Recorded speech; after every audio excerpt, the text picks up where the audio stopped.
Hi guys, welcome back to the channel. So today we have an order for 2 glass cups. We're gonna go ahead and coat them with this paint. Here's a sample that I just did earlier, just to see how the image was gonna look before I actually printed on the client's cup. So the first thing we're gonna do is we are going to put a layer of paint.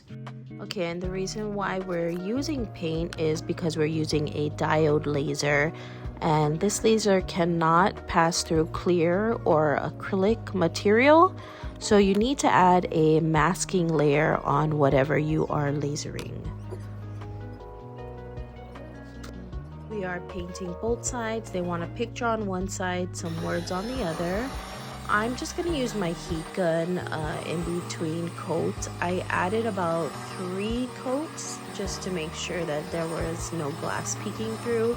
But yep, I don't have time to wait for it to dry, so I used the heat gun until the paint turned from wet to matte. And then we're going to go ahead and we're going to pop it on. As you can see here, most people would use the roller. I'm going to use the chuck. Okay, and we're gonna click engrave, blue light. Our power is going to be 100, speed 80, and lines per centimeter we're gonna switch to 180.